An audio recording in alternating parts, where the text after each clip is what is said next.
Happy fall, y'all. So this is your friendly neighborhood Lyzette doing something a little bit different this time around. About a month and a half ago, I reached the pretty awesome milestone of 500 subscribers to my YouTube channel. And once again, a big thanks to everybody who contributed to that number. Your support means a lot to me. So anyway, in celebration of this accomplishment, I decided to try something a little bit different. A little while back, I dropped this video as a surprise premiere announcing this special.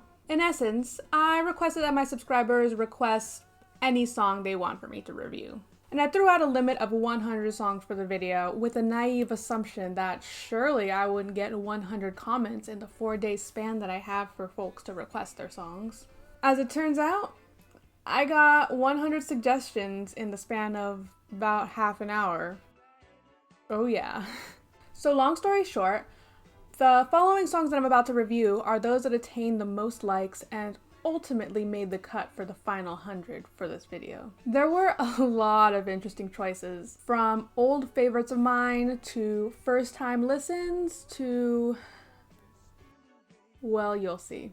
After some personal deliberation over how I'd want to present these 100 reviews over the course of the video, I decided to make this a ranked list. You heard me. These are the final 100 suggestions, all ranked from worst to best, in my own personal opinion. And since I've given myself a personal limit of about 30 seconds per song, if you want to discuss any of these songs further, feel free to ask any questions you have down there in the comments. Anyway, enough with the intro. We do have 100 songs to get to after all. For the sake of my own personal organization, I'll be using these tiers. And again, I can't thank y'all enough for sticking around and watching my videos. This one's for all of you. These are 100 songs requested by you, ranked by me.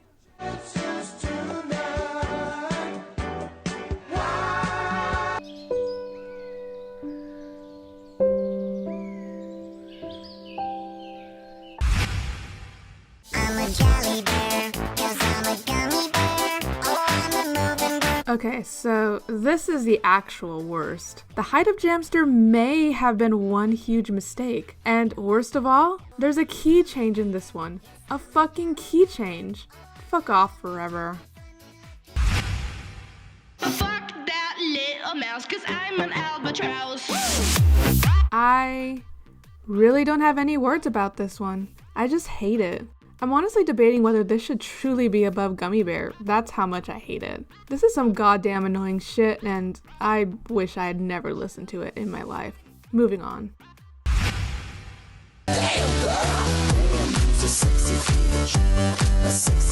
This is one of the worst relics of the 2009 club boom. It's just a mess of electronic sounds strung together by the garbage vocals of the one and only Akon. This doesn't even sound good when I'm drunk. A true marker of a failed club song. Utterly miserable, from start to finish.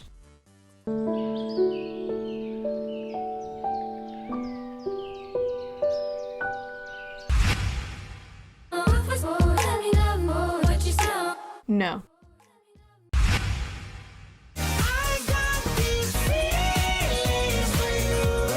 I've made it pretty clear that Maroon 5 aren't really my thing, and this song ain't an exception. The pulsing EDM beat is totally soulless, and these cringy lyrics and Adam Levine's atrocious vocals only add to the track's utter ineptitude. This is just a big nothing of a song. The intro works well for TYSM, but I'll never go out of my way to listen to this willingly, and certainly never again.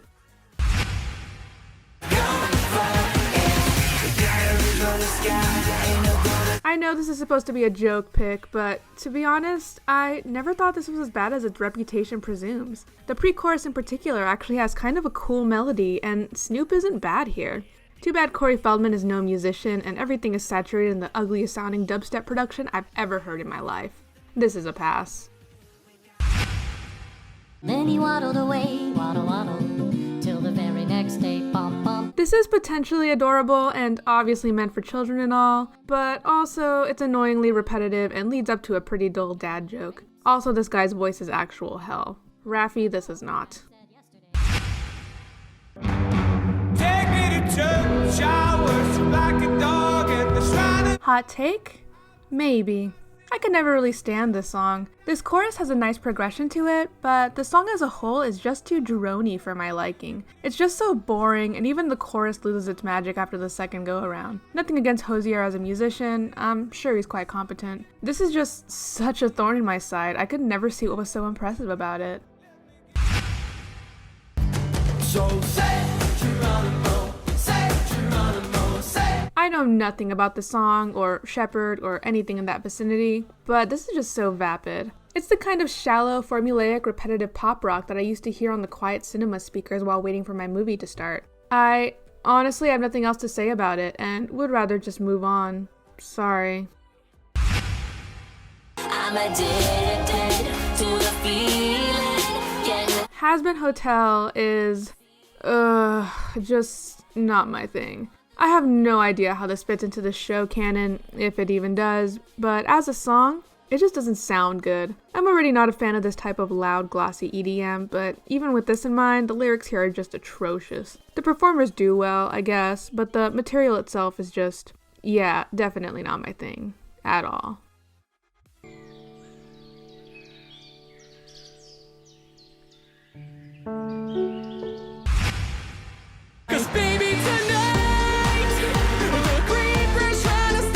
I don't know why so many people wanted me to review this, assuming I know a single damn thing about Minecraft. Anyway, as a parody song, this isn't too bad. It flows nicely and doesn't come off as particularly awkward. At the same time though, this guy's voice is plainly uninteresting, and this isn't really funny at all. Probably because, once again, I don't care for Minecraft. I'd rather just listen to the Usher song, if I'm being honest.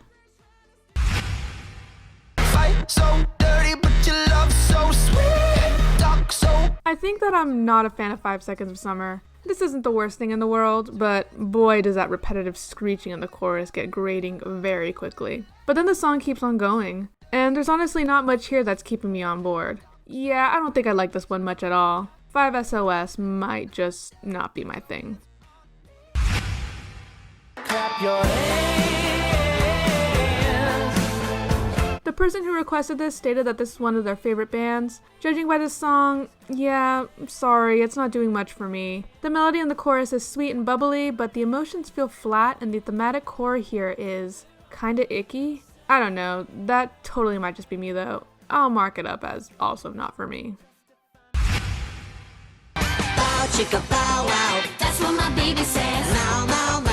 I think one of the biggest indicators of the cultural chasm between me, a mid-stage millennial, and the later millennials and Gen Z folks is the fact that I just never cared much for Phineas and Ferb, like at all. But anyway, this song is cute and catchy and stuff, but it also just reminds me a lot of a much better song from the Jetsons, so yeah, that's about all I can say about that. I didn't know that I was starving till I tasted you. I never liked this one back in the day, and while my feelings on it have softened, yeah, it's still not good. That entire chorus is just awkward, from the lyrics to the absolutely abrasive drop. Probably the only worthwhile aspect here are those electronic strings from Zed, but that ain't enough to save this. Not as awful as I remembered, but still pretty useless. Why don't I see her cry for help? Considering that this was post-peaked Rick Astley, and more importantly, it came out within the adult contemporary dredges of 1991 pop music, this isn't too bad. This is mostly due to Astley's vocals, which carry its weight pretty competently. In general though, this is impressively easy to forget, so yeah, I'm gonna move on.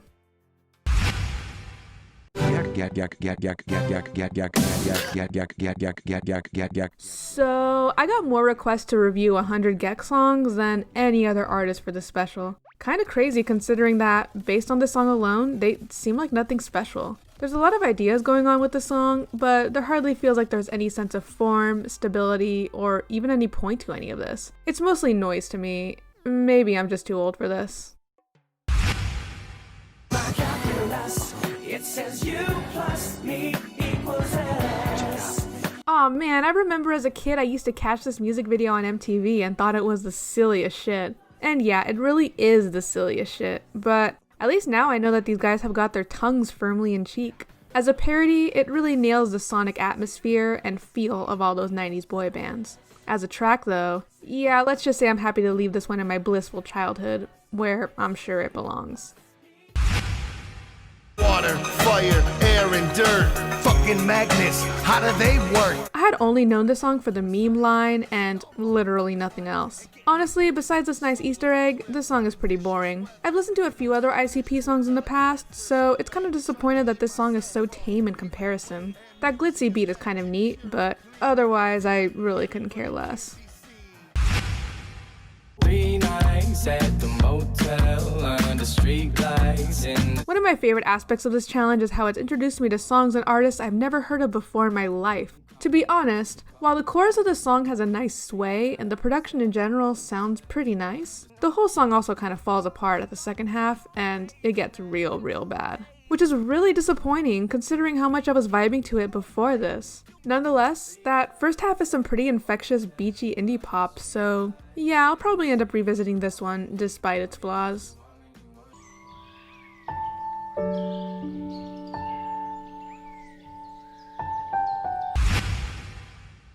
Mom and Dad, I'm doing fine. My experience with Total Drama Island is non-existent. This show's premiere was around the time I stopped paying attention to cartoons. In particular, I've never liked how dull and plastic so many of these shows' theme songs felt to me. This is still the case with the Total Drama Island theme, and thus, it doesn't really stick with me quite so well as, say, the iCarly and Drake and Josh themes. With that said, this leans more on the catchier side of things, so I'll give it the advantage. Still, I'll probably never watch the show.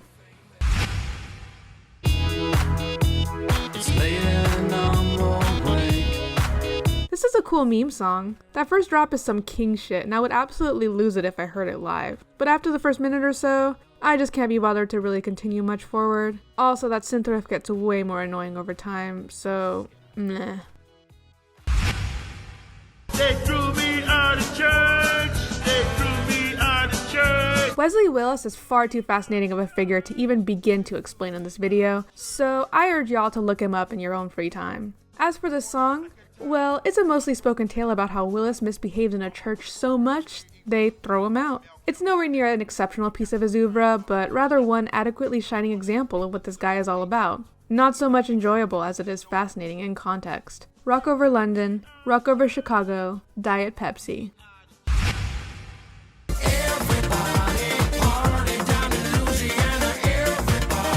As much as I absolutely adore Scatman, I've actually never bothered to look into Scatman John's other songs. This one is a wholesome little homage to the great Louis Armstrong, and while the scatting concept is a lot more shoehorned here, this is more than made up for with a delightfully cheesy sing-along chorus. The age is extremely apparent on this one, but there are worse things in the world.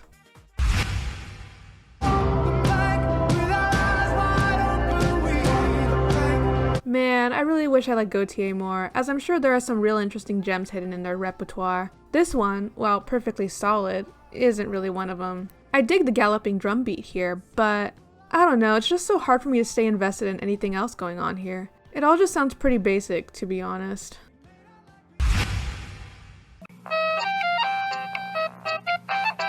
If I had this ringtone, I'd be ghosting everyone left and right as I just let this whole thing play out. This is undoubtedly one of the purest, sweetest relics of the ringtone era. For 15 seconds at a time, it truly feels like everything is beautiful and nothing hurts. R.I.P.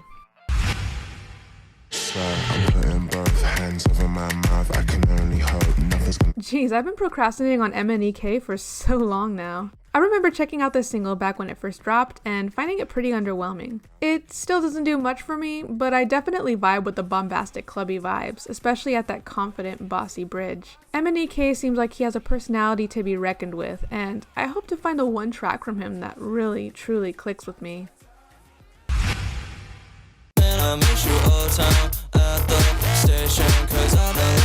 So, this is that Tony Hawk Jr. guy y'all been talking about. There's just so much stuff going on here, I don't even know where to start. I guess that this song kinda reminds me of Bass Hunter, you know, the guy that did that Dota song. Somehow that's not entirely a bad thing though. I admire the experimental switches and genre mixtures and stuff. I can't say I entirely vibe with it, but hey, that melody in the first half has been stuck in my head since, like, my first listen. So I guess that counts for something.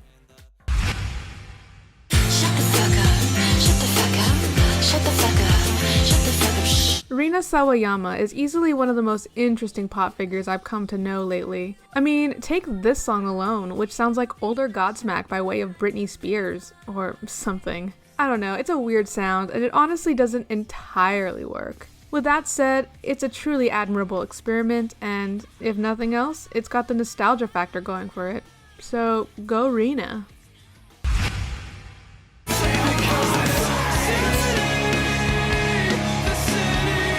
Yet another song from my younger days. I actually really liked this one as a teen. With that said, I was a lot more tolerant of these post-hardcore screamo vocals back then than I am now. Must be an age thing. Regardless, that chorus still absolutely soars and makes me really miss when bands like these seem to be dime a dozen. Anyway, overall this is fine.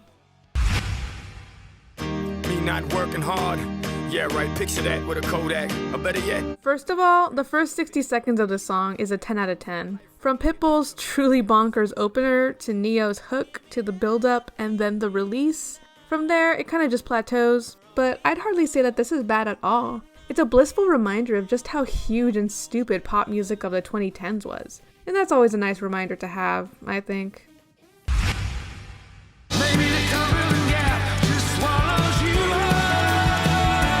Gosh, I really wish I liked Jason Isbell more. I have no serious complaints toward him, he's obviously very talented, but I've listened to so many songs of his and very few really stick with me. Sadly, this one is no exception. It's got a nice groove, a steady percussion, and the emotional core at the chorus is pretty compelling. In general though, I don't know, there's something missing. Really sorry to disappoint. Pray you get comfy in your disguise. Pray for my thoughts on the other side. Oh man. So I fully respect every speck of creativity that JPEG Mafia is bringing to the scene right now, and I hope he makes a ton more music. With that said, I've yet to find anything he does to be truly great to me, and I'm starting to feel like maybe his erratic style really isn't for me. On the other hand, this song title is amazing.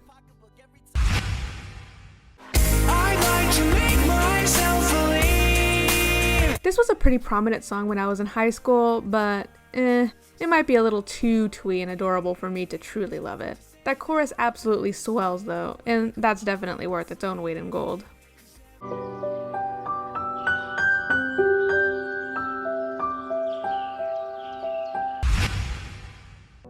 You might not believe it.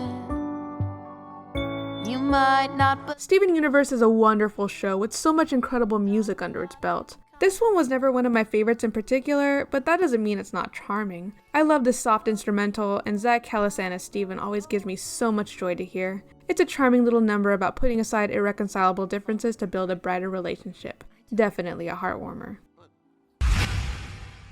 I hope the sack is full up. I'm fucking. This is one of my 2 Frank Ocean songs that were requested for me to review, and in my opinion, the least strong of the 2. The guitar sample is pretty damn inspired, but I'm more of a fan of Ocean's melancholic crooning as opposed to his flatter hip-hop vibes. Don't get me wrong, this is still quite good. It just doesn't hit as hard as he has proven he can, I guess. I got a war zone inside of my head. This is kind of an unusual combination of rappers, but I think it lends to having a particularly unique sound when it could have just fallen into the pile of other songs of its ilk. Juice's hook is a highlight here, as is the Dusky instrumental.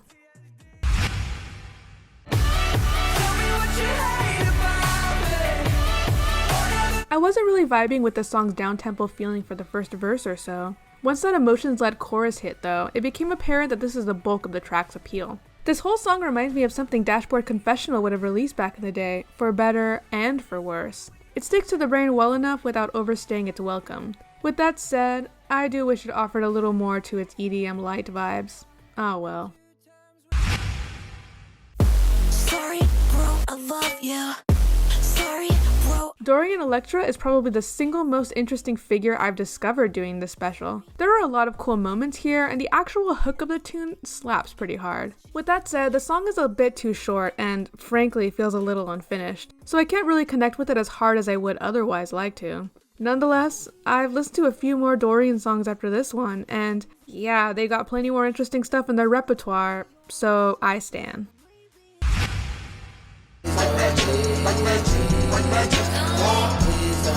You know, outside of Earthquake, Igor was pretty underwhelming as a whole. And that's the case with New Magic Wand as well. It's got a nice buzzy sound to it, but overall I find it pretty easy to forget.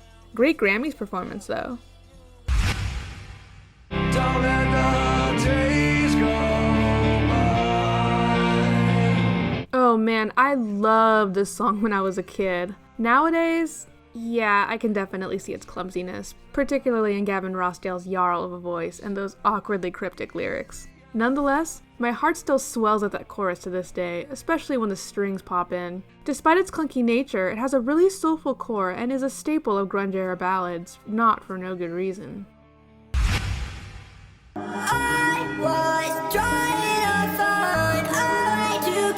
With every 100 Gex song I listen to, I'm constantly feeling like this is exactly the kind of shit I wish existed when I was in high school. As it stands, I appreciate that it exists now. I mean, this one sure goes hard as fuck. At the same time though, I'm still waiting for this appreciation to smoothly transition to genuine enjoyment. Maybe with a few more listens.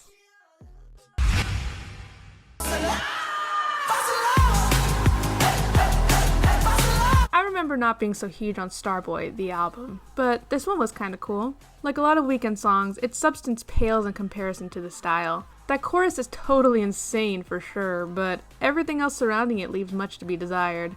Alternately, I like to see this as a proto-Blinding Lights in some ways, so yeah, it's probably worth it in the end.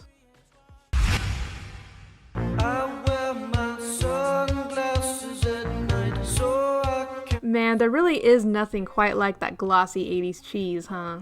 Honestly, this one has a cool synth line and stuff, but outside of the first minute or so, which has a great build-up, there's nothing really remarkable about this song. Corey Hart doesn't come off as a very interesting performer. With that said, this is probably the best he's ever sounded, so I guess its infamy is well deserved overall. Somebody once told me the world is gonna roll me. Fun fact, this was the very first music video I ever watched in my life. Not a bad one to start off with, honestly. Anyway, this is obviously a classic, with its excellent groovy chorus and gleefully idiosyncratic lyrics. I don't love it as much these days, but somehow the memes haven't ruined this one for me. It's sure to continue to be a staple on my summer party playlist for many a year to come.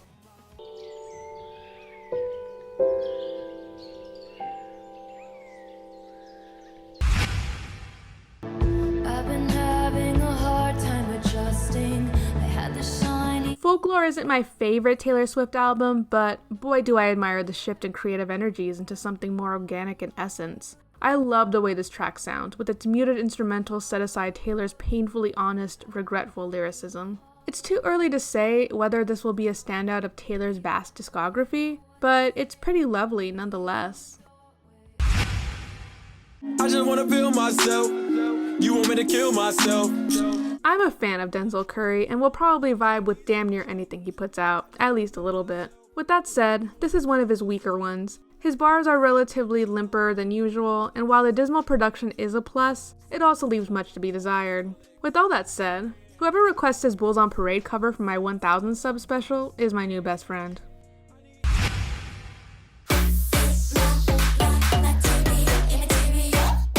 Oil of Every Pearl's On Inside was one of my favorite albums of its year, and it remains endlessly fresh and exciting 3 years later. I'm absolutely in love with Sophie's style of pitchy vocals laid atop those glassy synths. This is one of her less weirder turns, and honestly not one of my most favorites from the album, but it works really nicely as a hyper uplifting track to get drunk and dance along to. Neat stuff.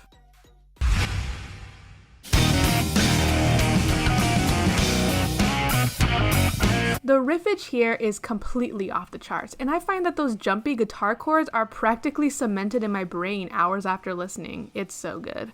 Outside of this, I don't have much to comment on this song. It's clear that the dudes of CKY are very competent musicians, but nothing outside of the guitars ever really stick completely. Might just be a me thing, I think.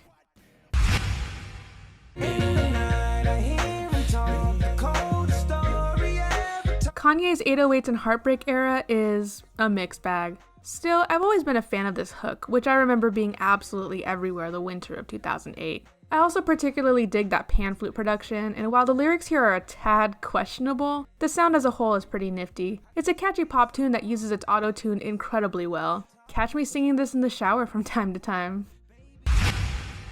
'Cause it's 3 a.m. and I'm calling everybody that I know. I've always been a bit of an apologist for Halsey, mainly because she doesn't deserve the bulk of her haters, and I believe she's truly ripe for greatness. This isn't great per se, but it is really good. The pop rock production is really refreshing, and she rides on this wave very naturally.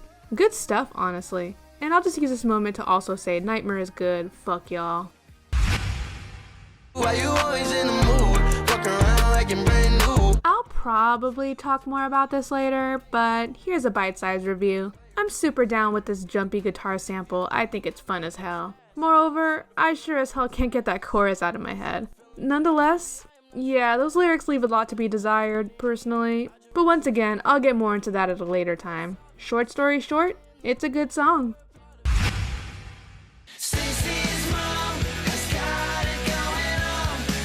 You know, I've heard this song a ton of times through the years, but I could never love it as much as everybody else seems to. It comes off to me as a number to a rock musical that doesn't exist, so maybe I could vibe with it more in this hypothetical context? Maybe? Anyway, now that I'm older, I can say that I'm a huge fan of its Cars-esque power pop influence, and yeah, that chorus is a bop. Rest in peace, Adam.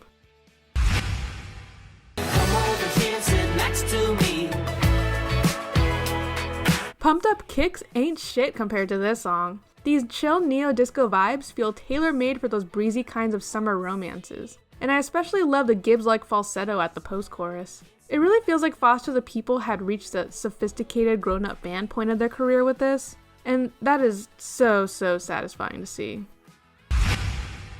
Turn away if you can. So I don't love the Black Parade, but when it hits, boy does it hit well. This one hits adequately. Sure, those piano chords are effective in the way something like Motley Crue's Home Sweet Home is effective, but the song as a whole doesn't do much to make it stand out from others of its ilk. Gerard Way gives one good performance though.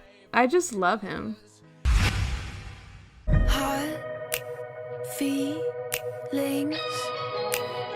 Lorde is a great performer, and Melodrama is one hell of an album. While I wouldn't consider this track a particularly notable high of the record, it's still very well crafted.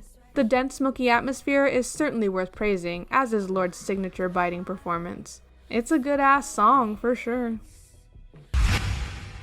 Gonna make you wonder why you even try. I'm pretty sure high school Lyzette would lose their mind over this. I absolutely love the tropical new wave influences splattered all over this track. It simply sounds colorful and ecstatic. And that chorus, just fantastic.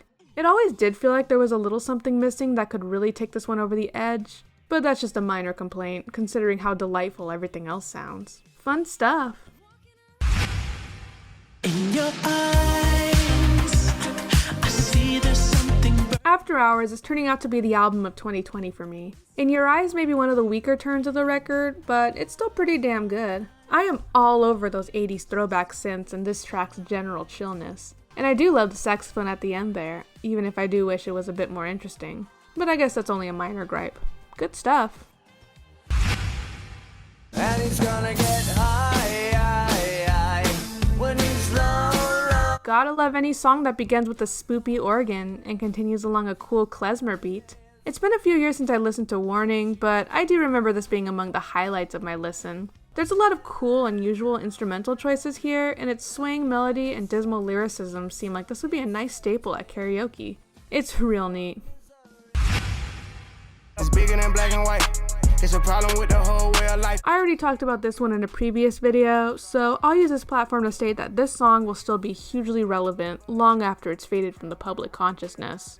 As long as the senseless deaths of human beings are met with zero consequences towards their perpetrators, we should forever be critical of the systems that cause this shit to happen again and again. ACAB, fuck 12, Black Lives Matter.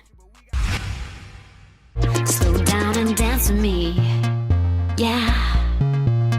Oh my goodness, I will never forget the US for not making Kylie Minogue the superstar she really deserved to be here. I absolutely adore the wispy sensual vibes of Kylie's voice here, much emphasized by the prickly electro instrumental. The hook may be a bit weak, and the song as a whole could stand to have a bit more form. But overall, Kylie makes it work rather well, so who am I to complain about a good time?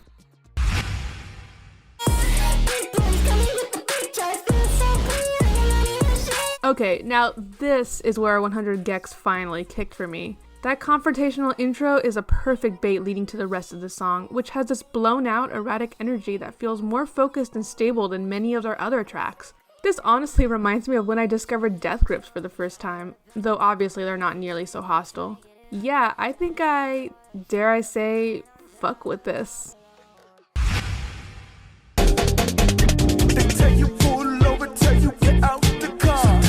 NERD's 2017 album wasn't one of my favorites of that year, but it did have its high points. This one was definitely one of them, with some really interesting soul R&B backing alongside more punchier hooks. It's nothing but good vibes from start to finish, but Kendrick really pushes it over the edge, as Kendrick tends to do.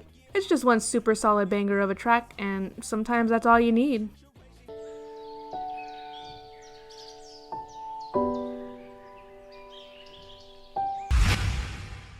I better find your loving, I better find your heart. Along with Marvin's Room, this is probably my favorite of Drake's early singles. I love that electroclash instrumental, and the menacing verse melody absolutely kills. This is just an incredibly catchy pop song all around, and I really wish Drake would go back to this brand of romantic R&B fare, at least for a little while. It's such a banger. Poor unfortunate souls in pain. This is one of the all-time greatest Disney villain songs out there. Pat Carroll is a fucking greatest, effortlessly playing the role of the sinister Ursula as she uses her victims' insecurities for her own advantage. It's just the right kind of foreboding energy I love so much in villain scenes, and the slinky Broadway-inspired instrumental perfectly ties it all together. It's a huge point of nostalgia for me that, thankfully, pays off extremely well into adulthood. Hey, little bitch, how you not gonna fuck on a real nigga? Yeah, I'm getting paid. This is basically the past couple of years in song form. There's absolutely no reason at all for the song to go as hard as it does, but it's hilarious and endlessly quotable, which probably explains why I listened to it like 100 times. It's great stuff, but do yourself a favor and watch that entire episode of The Cave to hear the song in its purest, unadulterated glory. You're the saddest bunch I ever met, but you can bet. You know what, screw it, I'll throw the other Disney suggestion here too. So, this melody is the best thing ever. The mere vibes of this one feel huge and extremely theatrical, and I love Disney music for exactly that reason. And surprisingly enough, Donny Osmond is a great choice as a leader for the masculine bombast of the song. Never mind that it's a song about literally going to war. Sometimes you just gotta get down to business to defeat the Huns. We told you this was melodrama. Oh, how fast the Lot of melodrama era Lorde fans in the room, I see. Anyway, although I personally prefer the first Sober over this track, this is still impressively well crafted. Lorde's ice-cold lyrics are a perfect match for the orchestral meets trap swell in the production. I do wish it would go on for at least a minute longer, but I guess I could say the same for most Lorde tracks, so there you go.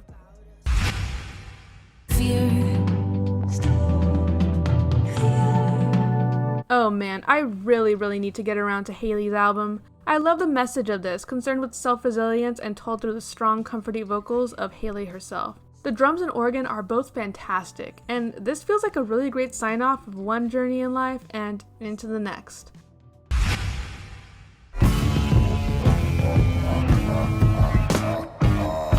This pretty much blew my goddamn mind back when it was released. I've cooled on it a bit since then, but there's still no denying that funkadelic-inspired psychedelia, which makes 6 minutes feel like 3. Gambino's vocals are off the hook here, as are those fuzzy guitars and general druggy mood of it all. It's just a really sharp and intense 70s funk rock homage that simply pushes all the right buttons for me. Super chill. I spit my heart out, looking out for my best interest. He gave me good head. This is one of the highlights of Saturation 2, and while there's great chemistry all around and this features a truly fantastic instrumental, it also goes on a good deal of turns that I simply don't have time to cover. Nonetheless, I'd like to give it up for Kevin Abstract's introductory verse. It may be the one verse that completely turned me onto the Rap Collective when I first listened to it back in 2017. Really good stuff all around.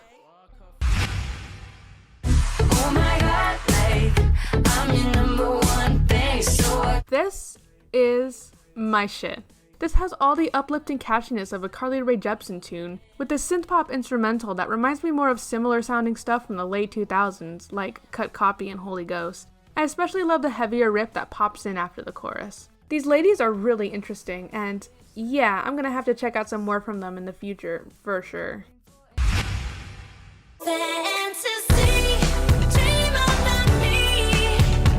And speak of the Queen, this isn't necessarily among my favorite Emotion era Carly tunes, but then again we are talking about Emotion era Carly, which means that it's still pretty great. The synth hooks are so magical and the melodies are perfectly poppy, especially that chorus, which is brilliantly breezy.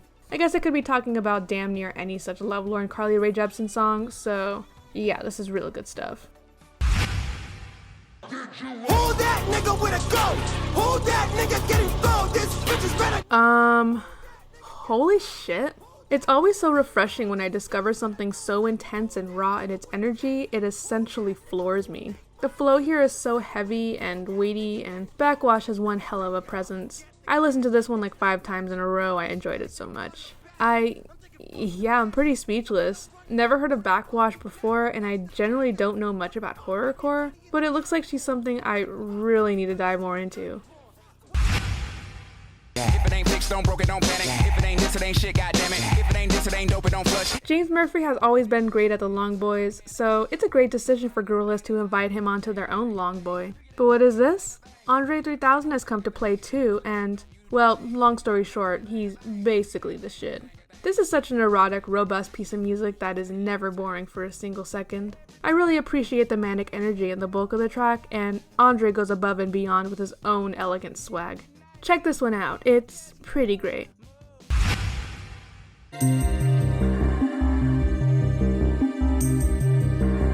Full disclosure, I know basically nothing about video games and haven't played like 99% of the important ones. With that said, this is really freaking cool. It's obviously chiptune-ish video game music, but significantly heavier than what I was expecting. The atmosphere is goddamn ethereal, and some moments even gave me chills. Excellent stuff, honestly. Geez, I guess I better play some Donkey Kong Country.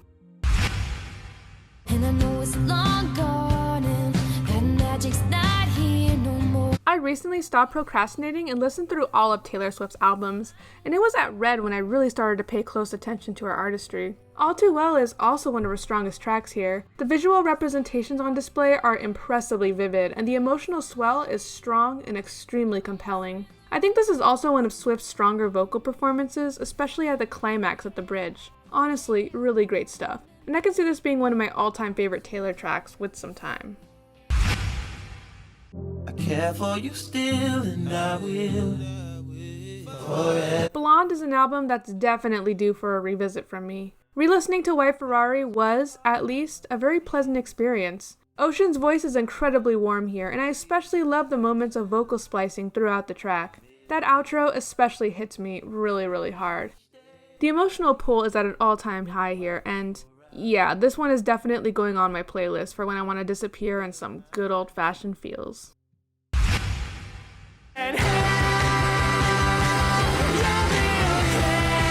So this is a far more interesting song than 30 seconds will allow me to get into. So I'll just say that these lyrics are super hard-hitting for anyone who's ever found themselves in abusive predicaments. The instrumental is fevered and eclectic in all the best ways, and I'm especially a huge fan of that emotional climax in the second half. This one stuck with me immediately, and I sense some more Glass Beach in the very near future for me.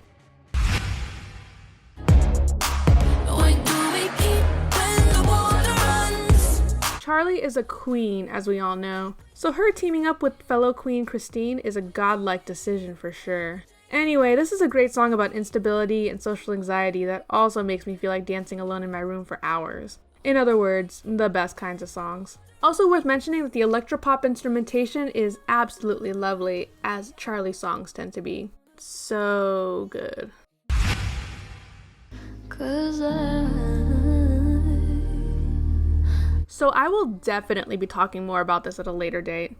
Basically, Billie Eilish is a national treasure and we should protect her at all costs.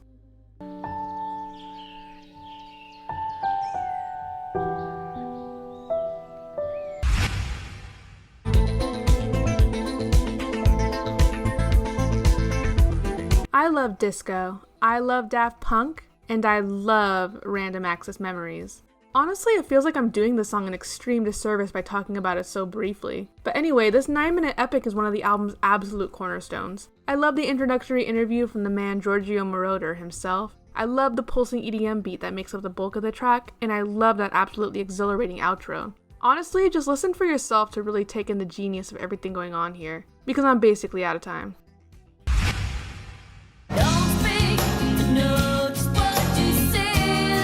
So I'm 100% biased on my choice to place this so high, as no doubt was a staple of my childhood. But I don't think it's that controversial. While these lyrics are very simple, it also lends to a deeply personal nature of the heartache at its core. I've also grown to appreciate the very 90s production, replete with cellos and a samba guitar solo. This song is practically a part of myself at this point, and I think I'm all the better for it.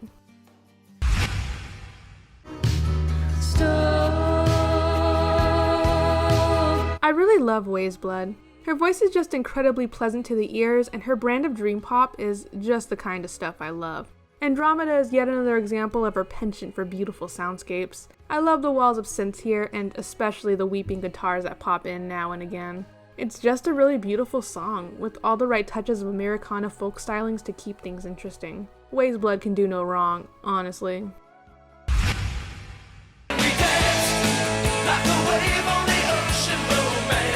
One of my biggest musical Achilles heels has got to be Heartland-style rock and roll. Think Springsteen, Tom Petty, and the Hooters. This song in particular is ridiculously magical in its majestic sound and instantly infectious chorus. The subject matter is as ankle-deep as you can get, but when it sounds this good, who can complain? This is a bona fide classic, and I love it so much. 'Cause you're just a man. It's just what I got a lot of requests for various Lana Del Rey songs, and this was the one that made the cut. Really grateful for that, honestly. As the opener to the album of the same name, this is just immaculate. It has that ethereal, melancholic vibe that I love so much about Lana's music, with sweeping streams and cinematic horns to boot. It's one of those songs that just lifts me off my feet so effortlessly. I adore it.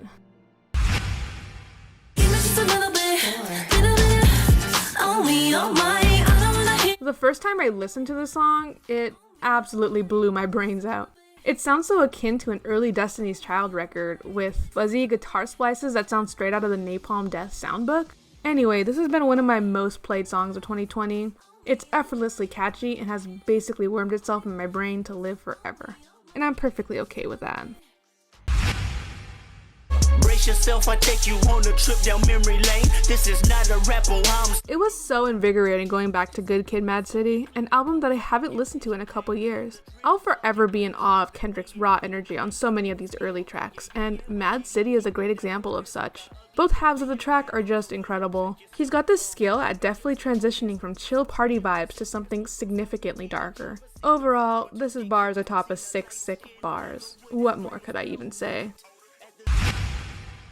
they say you're a little much for me. Piano ballads, when done by just anyone, can have the potential to be kinda dull and boring. Luckily, we're not dealing with just anyone here. These lyrics are absolutely heart-wrenching, and Lorde really squeezes every last bit of subtle emotion out of these lines. It's the kind of tune that's perfect for those melancholic nights, and my only wish is that it were, you guessed it, much longer. God bless melodrama.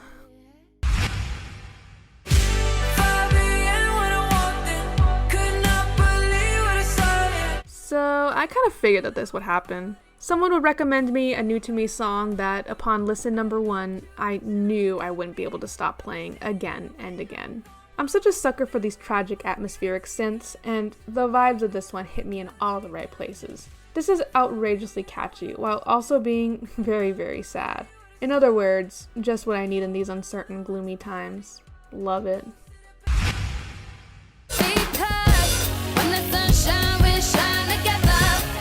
Is it a hot take to say that this song is one of the all-time greatest pop tunes? I don't care. I've always loved it, and while the production is a bit chintzy, it's only felt more and more endearing over time. Rihanna's presence is extremely palpable, and she flows through these incredible melodies like it's no one's business. And that bridge, goddamn classic, no doubt about that.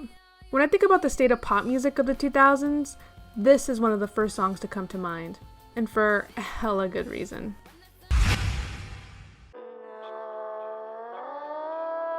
I know I already talked about piano ballads with Liability, but Jesus, this is on a whole other playing field entirely. FKA Twigs sings like her heart is being ripped out of her chest, and this makes for a raw, deeply intense listening experience that, honestly, I'm not always in the mood for, but it's totally impressive nonetheless. Also, I should mention that the layered, slightly creepy production is so fabulous, although, let's be real, it's Twigs herself who is the star of the show here. Really magnificent stuff, for sure. 1, 2, 3. Yeah, Slum National, underground thunder pounds when I stomp the ground. This is a goddamn classic by every definition of the word. I'll honestly be hard-pressed to find another Outkast track that more successfully exemplifies the true scale and chemistry between Andre and Big Boy. The rhythm is absolutely bombastic, accompanied by some of the most radically spitfire rhymes to ever be recorded. I really hope one day I'm cool enough to be able to nail this one on karaoke. It truly is one hell of a song.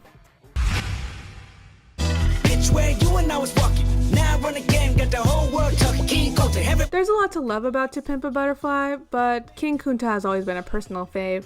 Even if the song was simply just Kendrick boasting over that powerful bass groove for 4 minutes, I'd probably still love it. Luckily, there's a hell of a lot more going on here. The dynamism of the instrumental and all its twists and turns is just astonishing. And that's before bringing up Kendrick himself, who is sharp as always. This truly slaps. Give it a listen if you somehow never have.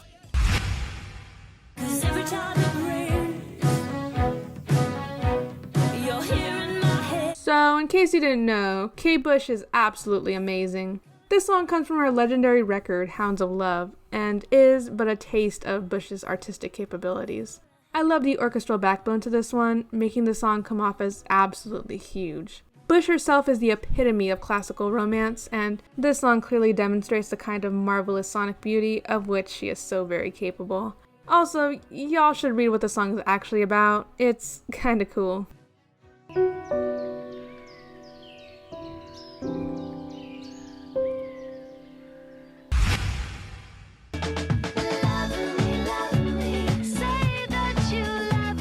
Ah, yes, this Stone Cold classic. I don't want to make such a bold claim of this being the perfect pop song, but, yeah, it's pretty damn close. The synth work is freaking fantastic, especially those bubbly sounds in the verses, and I super dig those guitars leading into the chorus. This whole song is just hook piled atop effortless hook, and the neo-disco groove is so candy sweet and infectious. I mean, this is goddamn loveful. Either you know it or you don't.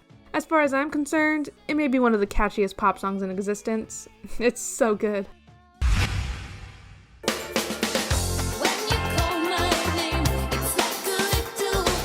Madonna has certainly worn many hats throughout her illustrious career, but in my opinion, none is quite as blissfully flawless as Like a Prayer. This is the ideal melding of disco and gospel through a lens of late 80s art pop. Certainly steps ahead of what she had put out previously. Everyone remembers the video, but even separate from this, the song is a magnificent display of pop dominance conceived in ways that only this superstar could accomplish. It's one of those songs I could listen to 20 times in a row and feel so good every time.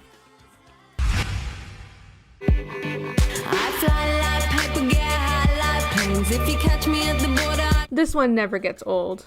Quite the contrary, actually. I mean, if it came out today, it would still sound refreshing and new. Anyway, this is one of the coolest collections of synth, samples, bars, and those freaking sound effects. I mean, I'm not the first one to state that this is a bop and a half, but it really is. It's the kind of rebellious cross-cultural party track that we could always use in our lives. MIA will always have my respect for this one.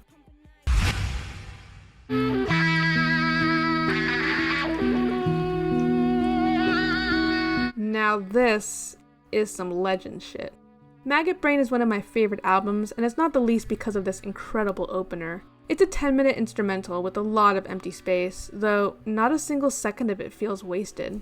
Eddie Hazel's guitar work is perfectly dark and smoky, and since Smoky Apocalypse is all the rage nowadays, this atmosphere is eerily fitting. This is the epitome of music that transcends sound waves into something much deeper and richer in meaning. Take a listen for yourself. You surely won't regret it.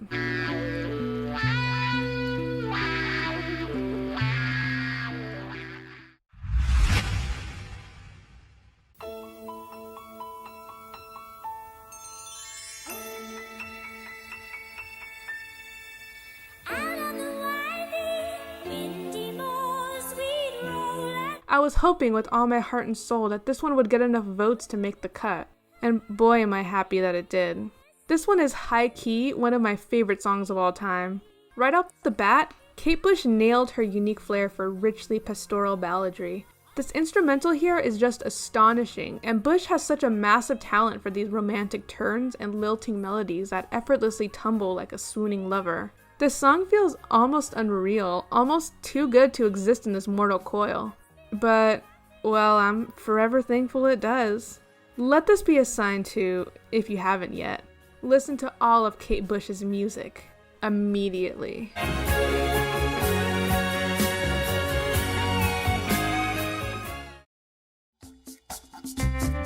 And there you have it, all 100 songs, in order from worst to best, according to me. Have any agreements? Disagreements? Any thoughts in general? Feel free to comment those down below.